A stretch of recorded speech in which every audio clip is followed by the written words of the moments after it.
ਸੋ ਭਲਿਓ ਆਪਣੇ ਰੱਬ ਦਾ ਸ਼ੁਕਰ ਕਰੀਏ।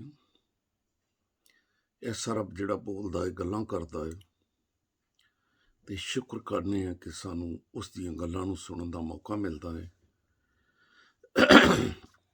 ਇਸ ਤੋਂ ਪਹਿਲਾਂ ਕਿ ਅਸੀਂ ਉਹਦੀਆਂ ਗੱਲਾਂ ਸੁਣੀਏ, ਮੇਰੀ ਤਰਫੋਂ, ਮੇਰੇ ਬੱਚਿਆਂ ਦੀ ਤਰਫੋਂ, ਨੀਦਰਲੈਂਡ ਦੀ ਸਾਰੀ ਕਲੀਸਿਆ ਦੀ ਤਰਫੋਂ ਤੇ ਸੁਣਨ ਵਾਲੇ ਨੂੰ ਸਾਰਿਆਂ ਨੂੰ ਸਲਾਮ ਪਹੁੰਚੇ। ਖੁਦਾਵੰਦ ਦਾ ਸ਼ੁਕਰ ਹੈ ਕਿ ਰਾਤ ਦੇ 10 ਵਜੇ ਅਸੀਂ ਨੀਦਰਲੈਂਡ 'ਚ ਪਹੁੰਚ ਗਏ ਸੀਗੇ। ਕੋਸ਼ਿਸ਼ ਤੇ ਅਸੀਂ ਫਿਰ ਦੁਬਾਰਾ ਕੀਤੀ ਕਿ ਦੁਬਾਰਾ ਸਮੁੰਦਰ ਦੇ ਰਸਤੇ ਆਉਂਦੇ ਹਾਂ। ਸਫ਼ਰ ਵੀ ਬੜਾ ਲੰਬਾ ਕੀਤਾ, 12 ਘੰਟੇ ਦਾ, ਲੇਕਿਨ ਉਹਨਾਂ ਨੇ ਫਿਰ ਬੱਸ ਵਿੱਚ ਹੀ ਰੱਖੀ ਔਰ ਕਰੂਜ਼ ਉੱਦਾਂ ਹੀ ਚਲਾ ਲਿਆ ਫਿਰ। ਲੇਕਿਨ ਖੁਦਾਵੰਦ ਦਾ ਸ਼ੁਕਰ ਹੈ ਕਿ ਖੁਦਾ ਨੇ ਸਫ਼ਰ ਨੂੰ ਮੁਬਾਰਕ ਕੀਤਾ ਹੈ ਤਾਂ ਕਿ ਅਸੀਂ ਫਿਰ ਮਿਲ ਕੇ ਖੁਦਾਵੰਦ ਦੇ ਕਲਾਮ ਦੀ ਖਿਦਮਤ ਕਰੀਏ।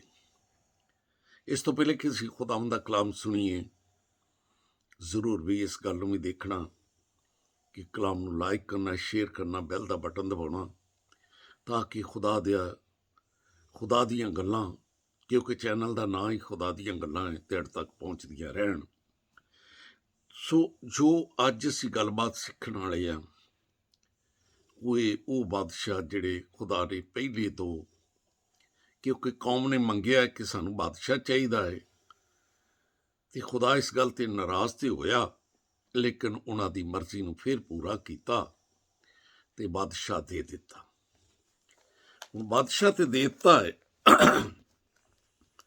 ਪਰ ਬਾਦਸ਼ਾਹ ਉਹਦੇ ਮਿਆਰ ਦੇ ਮੁਤਾਬਕ ਪੂਰਾ ਨਹੀਂ ਉਤਰਿਆ,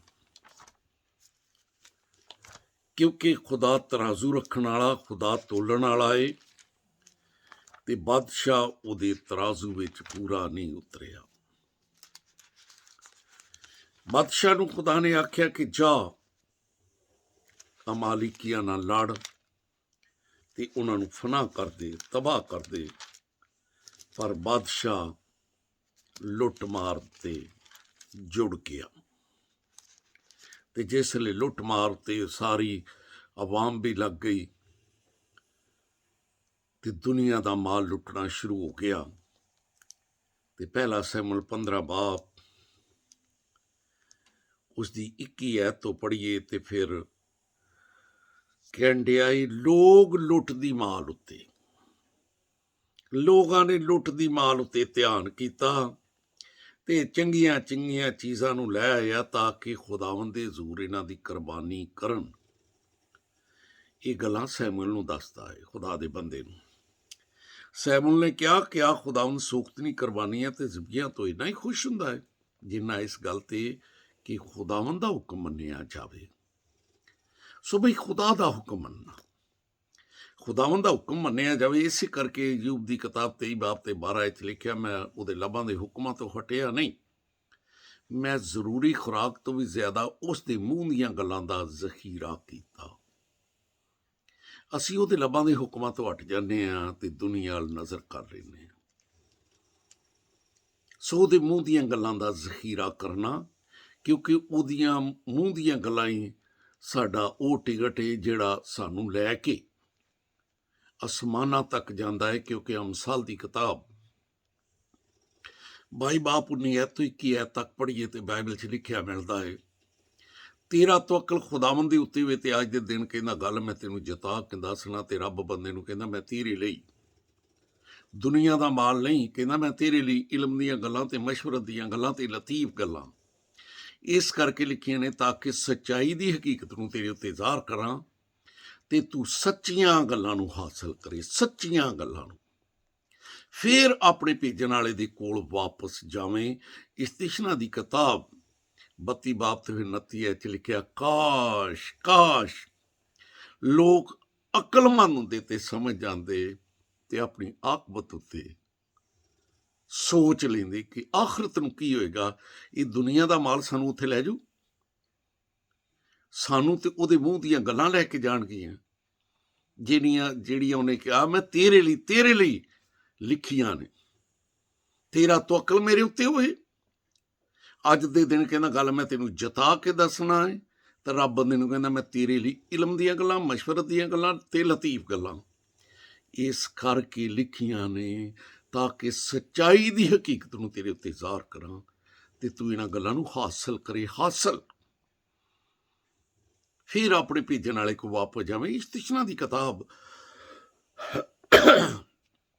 ਜਿਸ ਲਈ 4 ਬਾਪ ਸੌਰੀ 6 ਬਾਪ ਉਹਦੀ 4 ਐਤੋਂ ਪੜ੍ਹਦੇ ਆ ਤੇ ਉੱਥੇ ਵੀ ਆਖਿਆ ਸੁਣ ਇਸਰਾਈਲ ਤੇਰਾ ਰੱਬ ਇੱਕੋ ਹੀ। ਆਪਣੇ ਰੱਬ ਨੂੰ ਪੂਰੇ ਦਿਲੋਂ ਜਾਨ ਤਾਕਤ ਨਾਲ ਪਿਆਰ ਕਰੀ ਤੇ ਉਹ ਗੱਲਾਂ ਜਿਹੜੀਆਂ ਤੂੰ ਵੇਖ ਲਵੇਂ, ਆਪਣੇ ਦਿਲ ਉੱਤੇ ਲਿਖ ਲਈ, ਨਕਸ਼ ਕਰ ਲਈ, ਔਲਾਦ ਦੇ ਜ਼ੇਨ ਨਸ਼ੀਨ ਕਰਵਾਵੀਂ। ਸੌਰੀ ਜੀ ਕਰ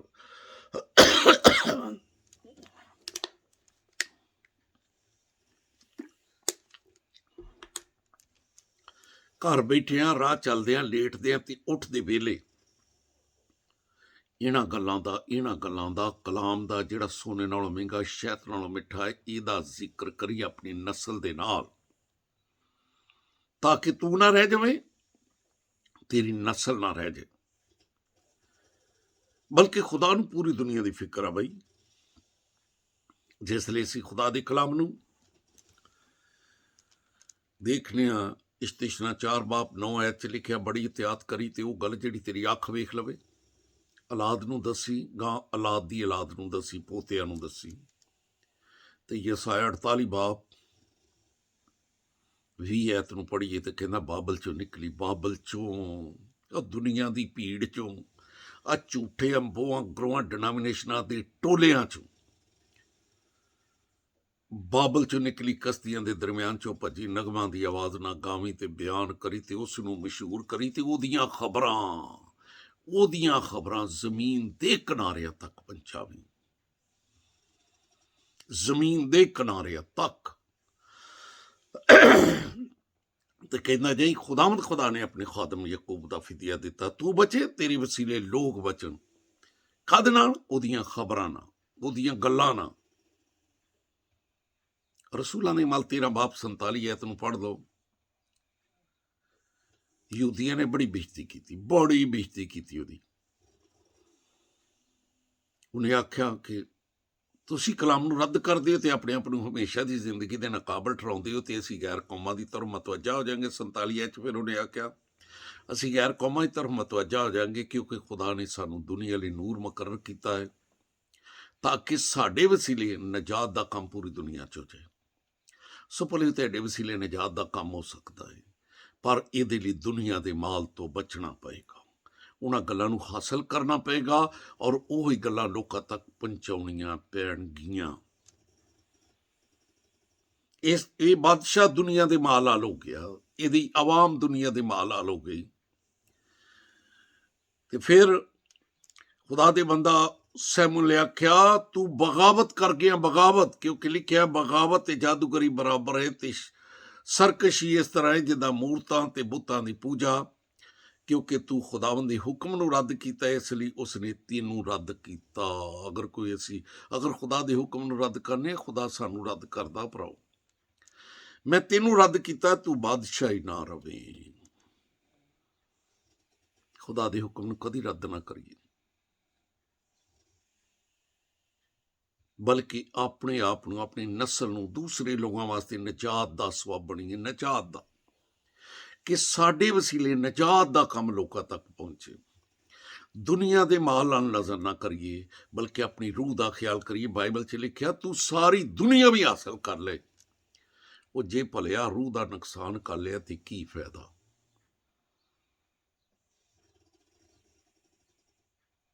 ਅਮਸਾਲ 19 ਬਾਪ ਉਹਦੀ 2 ਐਚ ਲਿਖਿਆ ਹੈ, ਅੱਛਾ ਨਹੀਂ ਕਿ ਰੂਹ ਇਲਮ ਤੋਂ ਖਾਲੀ ਹੋਵੇ।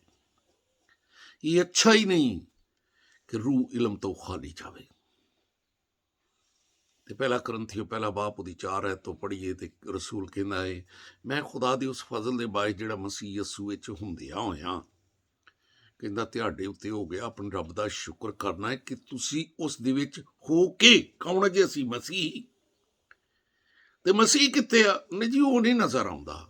ਅਸੀਂ ਹੈਗੇ ਮਸੀਹੀ ਹਾਂ, ਪਰ ਮਸੀਹ ਨਹੀਂ ਨਜ਼ਰ ਆਉਂਦਾ। ਉਪਰਾਓ ਗਲਤੀ 3 ਬਾਪ ਉਹਦੀ 26-27 ਐਤ ਨੂੰ ਪੜ੍ਹੋ ਤੇ ਲਿਖਿਆ ਹੈ ਕਿ ਤੁਸੀਂ ਜਿਨ੍ਹਾਂ ਨੇ ਮਸੀਹ ਯਸੂ ਵਿੱਚ ਸ਼ਾਮਲ ਹੋਣ ਦਾ ਬਪਤਿਸਮਾ ਲਿਆ, ਮਸੀਹ ਨੂੰ ਪਹਿਨ ਲਿਆ, ਉਹ ਪਹਿਨਿਆ ਨਹੀਂ ਨਜ਼ਰ ਆਉਂਦਾ। ਇਸ ਕਰਕੇ ਉਹ ਪਹਿਨਿਆ ਨਜ਼ਰ ਆਵੇ, ਉਹ ਪਹਿਨਿਆ ਨਜ਼ਰ ਆਵੇ। ਰਸੂਲ ਕਹਿੰਦਾ ਪਹਿਲਾ ਕਰੰਥੀਓ ਪਹਿਲਾ ਬਾਬ 4 ਐਤ ਤੋਂ ਪੜ੍ਹੀਏ, ਕਹਿੰਦਾ ਮੈਂ ਖੁਦਾ ਦੇ ਉਸ ਫਜ਼ਲ ਦੇ ਬਾਅਦ ਜਿਹੜਾ ਮਸੀਹ ਯਿਸੂ ਵਿੱਚ ਹੁੰਦਿਆ, ਕਹਿੰਦਾ ਤੁਹਾਡੇ ਉੱਤੇ ਹੋ ਗਿਆ ਆਪਣੇ ਰੱਬ ਦਾ ਸ਼ੁਕਰ ਕਰਨਾ ਹੈ ਕਿ ਤੁਸੀਂ ਉਸ ਦੇ ਵਿੱਚ ਹੋ ਕੇ ਕਲਾਮ ਤੇ ਇਲਮ ਦੀ ਦੌਲਤ ਦੇ ਵਿੱਚ ਦੌਲਤਮੰਦ ਹੋ ਗਏ ਹੋ, ਤੇ ਮਸੀਹ ਦੀ ਗਵਾਹੀ ਤੁਹਾਡੇ ਵਿੱਚ ਮਸੀਹ ਨਜ਼ਰ ਆਉਂਦਾ, ਉਹਦੀ ਗਵਾਹੀ ਨਜ਼ਰ ਆਉਂਦੀ ਹੈ। ਮਸੀਹ ਦੀ ਗਵਾਹੀ ਤੁਹਾਡੇ 'ਚ ਕਾਇਮ ਹੋਈ, ਇੱਥੋਂ ਤੱਕ ਕਿ ਕਿਸੇ ਨਿਯਮਤ ਦੇ ਵਿੱਚ ਤੁਸੀਂ ਘੱਟ ਨਹੀਂ, ਤੇ ਸਾਡੇ ਖੁਦਾਵੰਦ ਯਿਸੂ ਮਸੀਹ ਦੇ ਆਉਣ ਦੇ ਤੁਸੀਂ ਮੁੰਤਜ਼ਰ ਹੋ। ਅਸੀਂ ਕਹਿੰਦੇ ਸਾਰੇ ਹੀ ਹਾਂ ਤੇਰੀ ਬਾਦਸ਼ਾਹੀ ਆਵੇ, ਉਸ ਬਾਦਸ਼ਾਹ ਨੇ ਆ ਜਾਣਾ ਹੈ, ਤੇ ਉਹ ਬਾਦਸ਼ਾਹ ਜਿਸ ਵੇਲੇ ਆਉਣਾ ਹੈ ਉਹਦੇ ਅੱਗੇ ਅੱਗੇ ਭੜਕਦੀ ਅੱਗ ਆਉਣੀ ਹੈ। ਜ਼ਬੂਰ 50 ਦੀ 3 ਐਤ ਨੂੰ ਪੜ੍ਹ ਲਓ, ਭੜਕਦੀ ਹੋਈ ਅੱਗ ਉਹਦੇ ਅੱਗੇ ਅੱਗੇ ਚੱਲੇਗੀ। ਤੇ ਫਿਰ ਲਿਖਿਆ ਤੁਸੀਂ ਮੁੰਤਜ਼ਰ ਹੋ, ਤੁਸੀਂ ਵਾਕਈ ਡੀਕੇ ਡਏ ਹੋ, ਤੁਸੀਂ ਰੱਬ ਦਾ ਕੰਮ ਕੀਤਾ ਹੈ, ਤੁਸੀਂ ਉਸ ਨੂੰ ਦੋਸਤ ਕੀਤਾ ਹੈ, ਬਲਕਿ ਤੁਸੀਂ ਆਪਣੇ ਆਪ ਨੂੰ ਉਹਦੇ ਲਈ ਕੁਰਬਾਨ ਕੀਤਾ ਹੈ। ਕਿਉਂਕਿ ਰੋਮੀਓ 12 ਬਾਬ ਉਹਦੀ ਪਹਿਲੀ ਐਤ ਨੂੰ ਪੜ੍ਹੀਏ ਤੇ ਲਿਖਿਆ ਮਿਲਦਾ ਹੈ ਕਿ ਆਪਣੇ ਬਦਨ ਐਸੀ ਕੁਰਬਾਨੀ ਹੋਣ ਲਈ ਨਜ਼ਰ ਕਰਿਓ ਜਿਹੜੀ ਜ਼ਿੰਦਾ ਤੇ ਪਾਕ ਤੇ ਖੁਦਾ ਨੂੰ ਪਸੰਦੀਦਾ ਹੋਵੇ। ਆਪਣੇ ਬਦਨ ਗਵਾਹੀ ਲਈ ਸਾਹਮਣੇ ਲੈ ਕੇ ਆਈਏ, ਕਿਉਂਕਿ ਲੂਕਾ ਪਹਿਲਾ ਬਾਪ ਉਹਦੀ ਪਹਿਲੀ ਐਤ ਨੂੰ ਪੜ੍ਹੀਏ ਤੇ ਲਿਖਿਆ ਹੁਣ ਬਹੁਤ ਸਾਰੇ ਲੋਕਾਂ ਨੇ ਕਮਰ ਨੂੰ ਬੰਨ ਲਿਆ ਹੈ ਕਿ ਜਿਸ ਤਰ੍ਹਾਂ ਤਰਤੀਬਵਾਰ ਕਲਾਮ ਹੈਗਾ ਏ ਉਸੇ ਤਰ੍ਹਾਂ ਬਿਆਨ ਕਰੀਏ। ਤੇ ਜਦੋਂ ਭਰਾਓ ਤਰਤੀਬਵਾਰ ਕਲਾਮ ਬਿਆਨ ਕੀਤਾ ਜਾਏਗਾ ਤੇ ਬੱਚੇ ਦਾ ਬਪਤਿਸਮਾ ਕੋਈ ਨਹੀਂ ਲੱਭਦਾ। ਉਹ ਇਹ ਤੇ ਐਵੇਂ ਲੋਕਾਂ ਦੀਆਂ ਕਹਾਣੀਆਂ ਨੇ। ਤੀਤਸ ਪਹਿਲਾ ਬਾਪ 14 ਐਤ ਨੂੰ ਪੜ੍ਹੋ, ਲਿਖਿਆ ਯਹੂਦੀਆਂ ਦੀਆਂ ਕਹਾਣੀਆਂ ਤੇ ਉਹਨਾਂ ਬੰਦਿਆਂ ਦੇ ਹੁਕਮਾਂ ਤੇ ਅਮਲ ਨਾ ਕਰਿਓ, ਇਹ ਹੱਕ ਤੋਂ ਗਮਰਾਹ ਕਰਦੇ ਨੇ। ਤੇ ਇਸ ਕਰਕੇ ਹੱਕ ਤੋਂ ਗਮਰਾਹ ਕਰਨ ਵਾਲੀਆਂ ਟੀਮਾਂ ਤੋਂ ਬਚੀਏ, ਬਲਕਿ ਉਹਦੇ ਸਾਹਮਣੇ ਖੜੇ ਹੋਣ ਲਈ ਕਲਾਮ ਤੇ ਇਲਮ ਦੀ ਦੌਲਤ ਨੂੰ ਜਿਹੜਾ ਸਾਡੇ ਤੇ ਫਜ਼ਲ ਹੋਇਆ ਉਹਨੂੰ ਵੰਡੀਏ, ਗਵਾਹੀ ਦਈਏ, ਤਾਂ ਕਿ ਜਦੋਂ ਉਹਦਾ ਜ਼ਹੂਰ ਹੋਵੇ ਤੇ ਫਿਰ ਅਸੀਂ ਖੜੇ ਹੋ ਸਕੀਏ। ਤੇ ਲਿਖਿਆ ਏ ਇਹੋ ਹੀ ਤੇਰੀ ਗਵਾਹੀ ਤੈਨੂੰ ਕਾਇਮ ਵੀ ਰੱਖੇਗੀ ਤੇ ਤੂੰ ਉਹਦੇ ਸਾਹਮਣੇ ਫਿਰ ਬੇਇਲਜ਼ਾਮ ਠਹਿਰੇਗਾ। ਖੁਦਾ ਕਹੇਗਾ ਵਾਕਿਆ ਹੀ ਇਸ ਬੰਦੇ ਨੇ ਮੈਨੂੰ ਜਿਹੜਾ ਤੋੜਾ ਦੇ ਕੇ ਗਿਆ ਸੀ ਇਹਨੇ ਇਸਤੇਮਾਲ ਕੀਤਾ ਏ। ਕਿਉਂਕਿ ਖੁਦਾ ਦੇ ਕਲਾਮ ਦੇ ਵਿੱਚ ਇਫਸੀਓ 4 ਬਾਬ ਉਹਦੀ 7 ਐਤ 'ਚ ਲਿਖਿਆ ਏ ਉਹਨੇ ਹਰ ਬੰਦੇ ਉੱਤੇ ਉਹਦੇ ਫਜ਼ਲ ਦੇ ਮੁਤਾਬਕ ਫਜ਼ਲ ਕੀਤਾ ਏ। ਤੇ ਜੇਕਰ ਮੇਰੇ ਤੇ ਤੁਹਾਡੇ ਤੇ ਫਜ਼ਲ ਹੋਇਆ ਸੀ ਮਸੀਹੀ ਹੈ ਤੇ ਫਿਰ ਜ਼ਰੂਰੀ ਹੈ ਕਿ ਸਾਡੇ ਵਸੀਲੇ ਸਾਡੇ ਬੱਚੇ ਮਸੀਹੀ ਹੋਣ, ਸਾਡੇ ਵਸੀਲੇ ਲੋਕ ਮਸੀਹੀ ਹੋਣ, ਸਾਡੇ 'ਚ ਉਹਦੀ ਗਵਾਹੀ ਹੋਵੇ। ਅਸੀਂ ਦੁਨੀਆ ਨੂੰ ਦੋਸਤ ਨਾ ਰੱਖੀਏ ਬਲਕਿ ਖੁਦਾ ਨੂੰ ਦੋਸਤ ਰੱਖੀਏ, ਤੇ ਦੁਨੀਆ ਨਾਲ ਦੋਸਤੀ ਬਣਾਈਏ ਤੇ ਖੁਦਾ ਲਈ ਬਣਾਈਏ ਦੁਨੀਆ ਲਈ, ਤਾਂ ਕਿ ਜਿਸ ਤਰ੍ਹਾਂ ਰਸੂਲ ਕਹਿੰਦਾ ਹੈ ਮੈਂ ਲੋਕਾਂ ਨੂੰ ਖੁਦਾ ਦੀ ਤਰਫ ਖਿੱਚਾਂ, ਖੁਦਾ ਦੀ ਤਰਫ ਖਿੱਚਣ ਲਈ ਆਪਣੇ ਆਪ ਨੂੰ ਤਿਆਰ ਕਰੀਏ, ਗਵਾਹੀ ਦਈਏ ਯਿਸੂ ਮਸੀਹ ਆ ਰਿਹਾ ਈ। ਜ਼ਬੂਰ 6 ਉਹਦੀ 5 ਐਤ 'ਚ ਲਿਖਿਆ ਹੈ ਕਬਰਾਂ 'ਚ ਚਲਾ ਗਿਆ ਤੇ ਫਿਰ ਸ਼ੁਕਰਗੁਜ਼ਾਰੀ ਕਰ ਲਵੇਂਗਾ, ਫਿਰ ਨਹੀਂ ਹੋਣੀ। ਇਸੇ ਕਰਕੇ ਪਹਿਲਾ ਕਰੰਥੀਓ 9 ਬਾਪ ਉਹਦੀ 16 ਐਤ 'ਚ ਲਿਖਿਆ ਅਗਰ ਖੁਸ਼ਖਬਰੀ ਸੁਣਾਉਣਾ ਵੀ ਹੈ ਤੇ ਫਖਰ ਨਾ ਕਰੀ, ਤੇ ਜੇ ਨਹੀਂ ਸੁਣਾਉਂਦਾ ਤੇ ਲਿਖਿਆ ਤੇਰੇ ਉੱਤੇ ਅਫਸੋਸ। ਇਸ ਤੋਂ ਪਹਿਲੇ ਕਿ ਰੱਬ ਦਾ ਅਫਸੋਸ ਮੇਰੇ ਉੱਤੇ ਤੁਹਾਡੇ ਉੱਤੇ ਪੂਰਾ ਹੋ ਜੇ ਤੇ ਜ਼ਿੰਦਗੀ 'ਚ ਅਸੀਂ ਕੰਮ ਹੀ ਨਾ ਕਰੀਏ। ਪਹਿਲਾ ਕਰੰਥੀਓ 15 ਬਾਪ ਉਹਦੀ 58 ਐਤ ਦੇ ਵਿੱਚ ਆਵਾਜ਼ ਹੈ ਕਿ ਸਾਬਤ ਕਦਮ ਹੋਵੋ ਤੇ ਕਾਇਮ ਹੋਵੋ ਤੇ ਰੱਬ ਦੇ ਕੰਮ 'ਚ ਹਮੇਸ਼ਾ ਫਜ਼ੈਸ਼ ਕਰੋ, ਕਿਉਂਕਿ ਜਾਣਦੇ ਹੋ ਜਿਹੜੀ ਮਿਹਨਤ ਰੱਬ ਦੇ ਕੰਮ 'ਚ ਕਰਨੀ ਹੈ ਉਹਦਾ ਫਾਇਦਾ ਮਿਲਣਾ ਹੈ। ਤੇ ਆਓ ਜੇ ਰੱਬ ਦੇ ਕੰਮ 'ਚ ਚਾਹੁੰਦੇ ਆ ਕਿ ਸਾਨੂੰ ਫਾਇਦਾ ਹੋਵੇ ਤੇ ਫਿਰ ਰੱਬ ਦੇ ਕੰਮ ਵਿੱਚ ਖਿਦਮਤ ਕਰੀਏ, ਆਪਣੇ ਆਪ ਨੂੰ ਪੇਸ਼ ਕਰੀਏ, ਵਧਾਈਏ। ਸੋ ਇੱਕ ਬਾਦਸ਼ਾਹ ਦੇ ਬਾਰੇ ਸੁਣਿਆ ਹੈ ਕਿ ਉਹ ਦੁਨੀਆ ਦੇ ਮਾਲ ਹੋ ਗਿਆ, ਦੂਸਰੇ ਬਾਦਸ਼ਾਹ ਦੇ ਬਾਰੇ ਅਸੀਂ ਕੱਲ੍ਹ ਨੂੰ ਸਿੱਖਾਂਗੇ। ਸੋ ਖੁਦਾ ਤੈਨੂੰ ਬਰਕਤ ਦੇ। ਇਹ ਚੈਨਲ ਨੂੰ ਰੱਬ ਦੀਆਂ ਗੱਲਾਂ ਨੂੰ ਜ਼ਰੂਰ ਸ਼ੇਅਰ ਕਰਨਾ, ਲਾਈਕ ਕਰਨਾ, ਬੈਲ ਦਾ ਬਟਨ ਦਬਾਉਣਾ, ਤਾਂ ਕਿ ਖੁਦਾ ਦਾ ਕਲਾਮ ਤੁਹਾਡੇ ਤੱਕ ਪਹੁੰਚਦਾ ਰਹੇ। ਖੁਦਾ ਤੈਨੂੰ ਬਰਕਤ ਦੇਵੇ।